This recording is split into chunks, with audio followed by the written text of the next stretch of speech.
Fix Washington. Now from the state capitol, here's Hanna Scott. Welcome to the Fix Washington podcast. Our guest this week is 8th District Representative April Connors, our floor leader. Been very busy for the last couple of weeks for you as we just came off 10 days of intense debate and hitting the House of Origin cutoff. What's it been like? What do you think the outcome has been like? Well, I'm exhausted, first of all. I just said today I've only been up to my office one time in the last 10 days because we've spent so much time on the floor. Last night we were here super late again. It was hard. It's hard when you're on the floor and you're fighting bad bills, especially things that you know are going to be bad policy for Washington State. When we're trying to fix Washington, a lot of the time all we can do is make things less bad.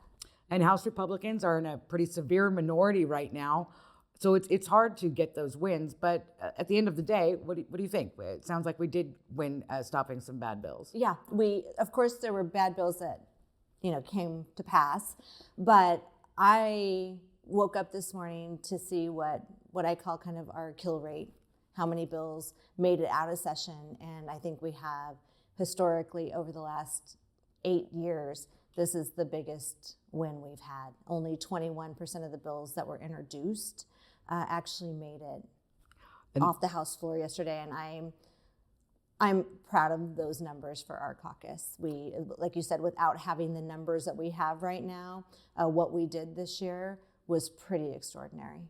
It is pretty extraordinary. And I don't know that all of our viewers necessarily know how many bills, right, are introduced every session. How many did we see? I have it written down right here. There were 1,255 bills that were introduced.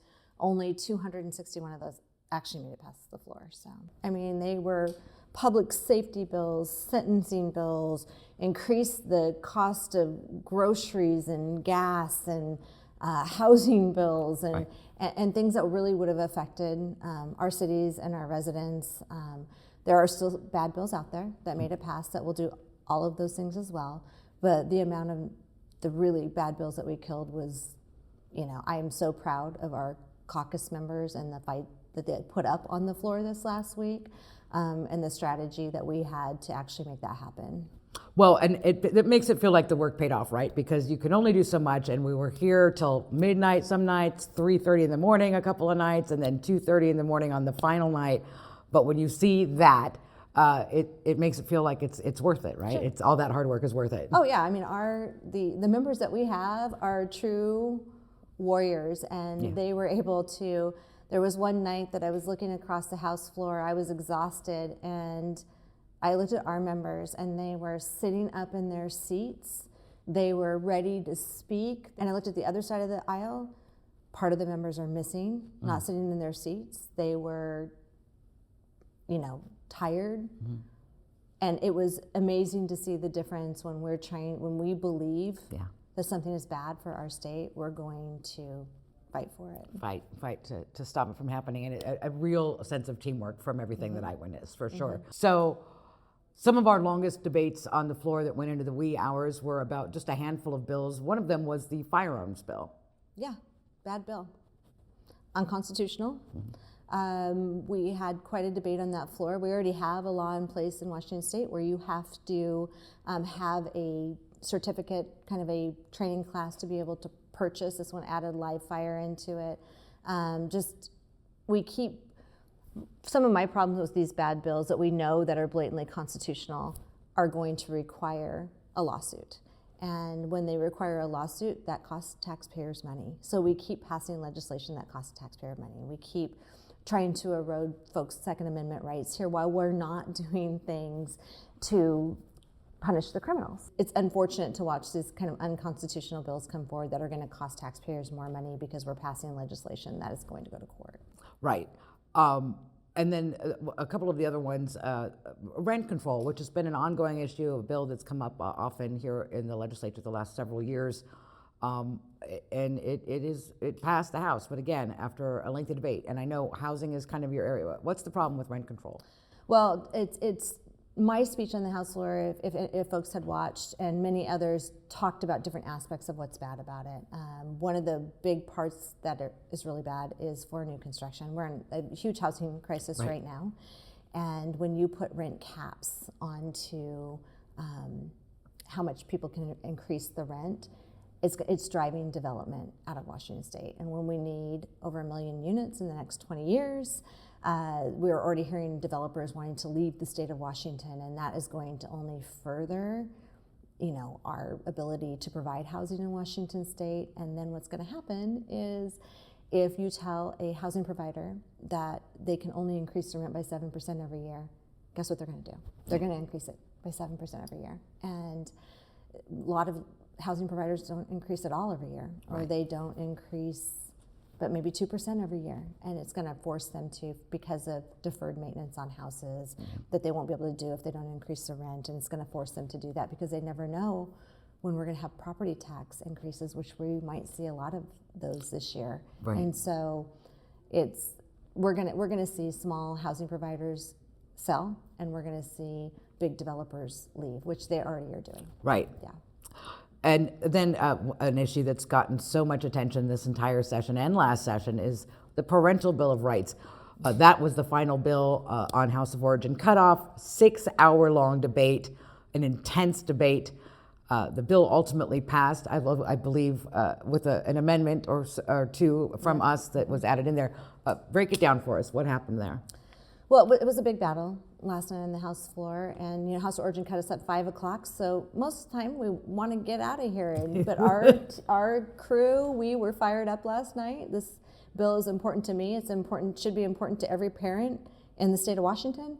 There was an initiative that was signed that came to the legislature last year with over 450,000 signatures on it. If the legislator did nothing on that initiative, it would have gone to the people of the state of Washington for a vote. The legislature decided to pass it with broad bipartisan support last year, saying that we're already doing all these things within the state, so it's not a big deal to accept this bill.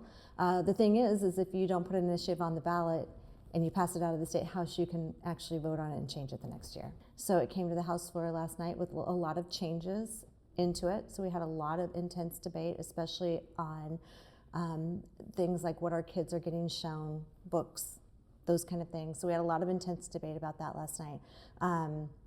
So one of the amendments I did was to at least add a referendum clause. Right. So if this bill did pass, we could take it to the voters and let the people decide if they wanted this erosion of the Parental Bill of Rights. Unfortunately, that was rejected last night, so that will be going over to the Senate to see how they feel about it. We have a version coming over here from the Senate as well. But our parents, the reason there's so much distrust in the public education system right now is because the parents aren't allowed to be involved. And so I'm a parent. Yeah. And so it was a hard bill for us last night to lose. Was a hard bill. With a bit of progress, though, because I do believe we did get unanimous approval of the amendment, I believe from Rep. Couture, that talks about that immediate notification if there's some kind of sexual misconduct going on with your kid at school. Yes, and that was a big win for us as Republicans last night to be able to see that amendment be taken, because that was I couldn't imagine myself as a parent if something happened to my child and the school didn't have to notify me for 48 hours. And so to get that win last night was big for the state of Washington, and a lot due to Rep. Couture's work on making sure that was known, that was a big problem. Definitely. So that fight's not over. Obviously, as you said, we've got bills going both directions, so we'll see how that plays out. Let's talk about some victories, though. We had, I know you mentioned already, we have a housing crisis. We've seen some progress there in some of the bills that are still alive at this point in session. Sure. We were able to stop some bills that we thought, again, were bad for the housing industry, but we do have, Rep. Barkis's lot splitting bill is still alive, which would allow people that live on, a little bit larger lot to be able to split that lot and put another home on it, which would be a great supply-driven bill. I believe, in my personal opinion, that's the only supply-driven bill that came out of the session this year. So happy to see that one move forward. Unfortunately, Rep. Lowe's rural ADU bill, which would allow accessory dwelling units, small houses outside of the urban growth areas. So think in local counties and places not in cities that would have allowed people to have an accessory dwelling unit, did not make it out yesterday, which is very unfortunate. We've been trying to get that bill out for years now. And what's the problem? It seems like when you're talking about rural areas, it shouldn't be a big deal to have an ADU put on out there? Washington State has what's called the Growth Management Act, and so it constrains how big cities can grow. So outside of cities, they also don't want to see certain people, don't want to see our growth. NIMBYs, right? NIMBYs. It's sometimes not in my backyard, but it's also about the protection of agricultural ground, which I understand, but not every home is on ag land. And most homes that are actually on ag land, if you think of those big, when you're flying, you think of those big circles. Yeah. No one's going to put their home in the middle of that circle. They're going to put it on the corner or an edge, because if you're a farmer, you do not want to get rid of productive ag ground. And so it's about water rights. It's about and then you get certain organizations involved that will never want to do anything with the Growth Management Act. The Growth Management Act is one of the biggest reasons we're in a housing crisis in Washington State, and that seriously needs to be looked at. That's a passion of mine. I keep trying to propose bills to work on that issue, and unfortunately, the majority party is not willing to work on the Growth Management Act right now. I did have a conversation with the governor's office about that, though, so I'm hopeful that there's hope. I'm hopeful that he'll be willing to listen on some of those issues. And an adjacent issue, homelessness, obviously also one of our big crises here in Washington State. Progress there? Progress there. Progress not necessarily in progress in In- helping homelessness, because Right. what we really need to do is, work on more mental health facilities and funding more mental health facilities in Washington State, because when I look at the homelessness problem, I see kind of three different aspects of it. I see people that truly are outpriced in Washington State because of the price of housing, the price of groceries, the price of fuel, that they can't afford a home or to rent a home. And then I also see that we have a mental health crisis where we need help, and we have an addiction crisis. And it's multifaceted with the homelessness piece. So we're not doing enough to help in those three arenas, especially increasing costs, not helping with the drug problem, not helping to have more mental health facilities to help people get better. There was a bill that there was a Supreme Court case that basically said that cities could move encampments from certain areas because places were not safe. Next to schools, next to public parks, people couldn't use our public parks. So there was a Supreme Court case that helped cities, put encampments where they would be more appropriate areas. There was a bill this year to basically overturn the Supreme Court case, and at least we were able to stop that bad bill this year. And I had maybe tons of emails. I'm not sure the most, but a lot of emails about that particular bill. It was House Bill 1380. Because we had seen so much of that. I know just in the last couple of years prior to that court ruling coming down, where you had, especially in like the Seattle area, right, where you had entire parks overtaken and become camps. And even several years back, like the jungle down in Seattle, right, where you had so much illegal activity and just huge encampments. This bill would have allowed homeless people to sue the city if they moved them and they didn't think they should have been moved. And I mean, it was kind of a nightmare for cities. There was a city, I believe in Portland, that was sued pretty quickly after they put this in place. And the cities don't have enough money for funding right now. They're trying to keep their residents safe. They're trying to do the right thing. They're trying to add mental health facilities.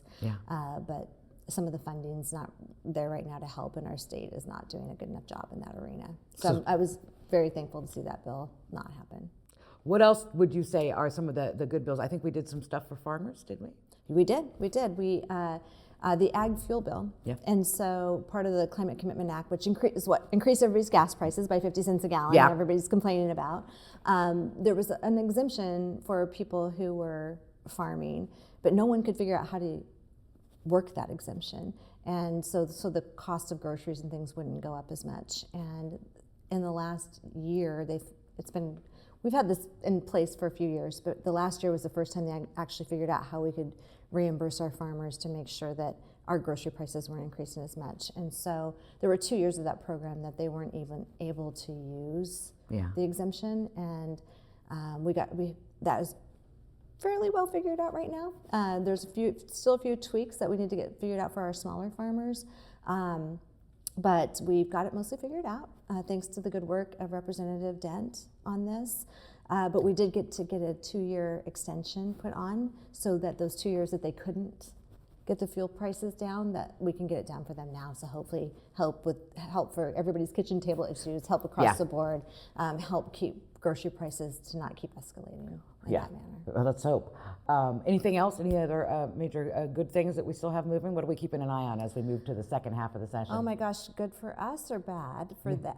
For us, Either, your choice. Dealer's choice. Dealer's choice. Oh my gosh, there's so much.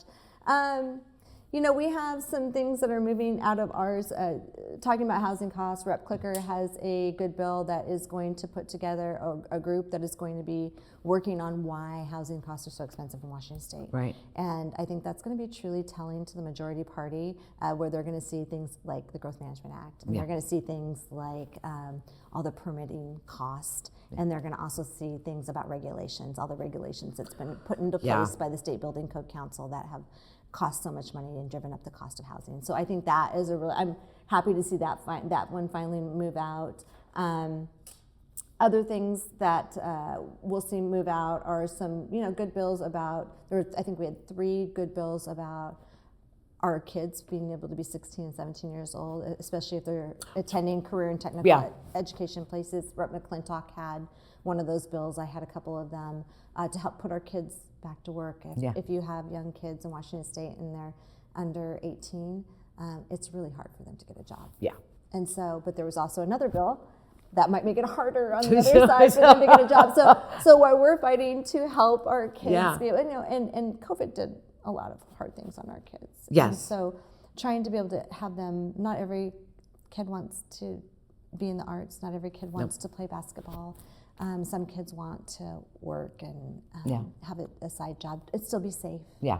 Still have limited hours, so they're getting their education. Yeah. But for them, that is where they make friends and where they get their sense of worth, and trying to figure out a way to keep our kids, especially after coming out of COVID, where a lot of them sit at home and play video games. Yeah. No. And I would love to see us get a way to get our kids back working and feeling valued. I'm going to continue. That's been a big battle of mine to fight for kids, and I want to see them be able to succeed and get jobs early and still get their education and still be safe. So, I want to talk up quickly, and I don't know if we're at the point of session where there's really a lot we can say about this. The affordability crisis we've touched on a little bit.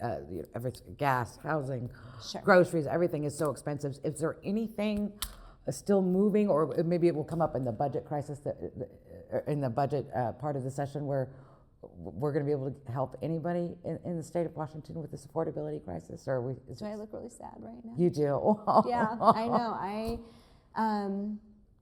know. The budget's not out yet. Mm-hmm. There's a lot of cuts being discussed.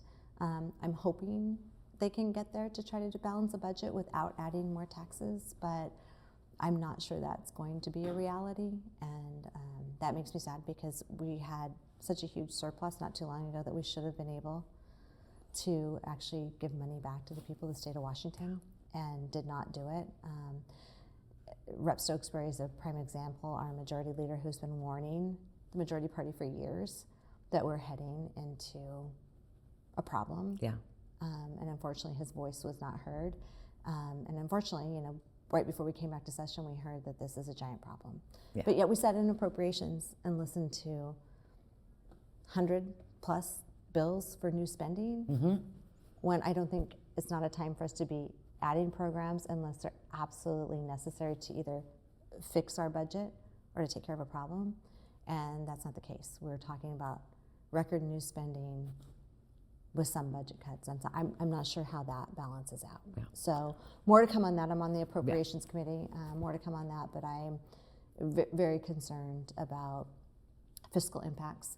A lot of people might be really excited because they see some of these tax bills and they think they're dead. They're not dead yet. No. We have that clause. It's called NTIB, which is necessary to implement the budget. Mm-hmm. So some of these bills that people are very concerned about on their pocketbooks are still there. Yeah.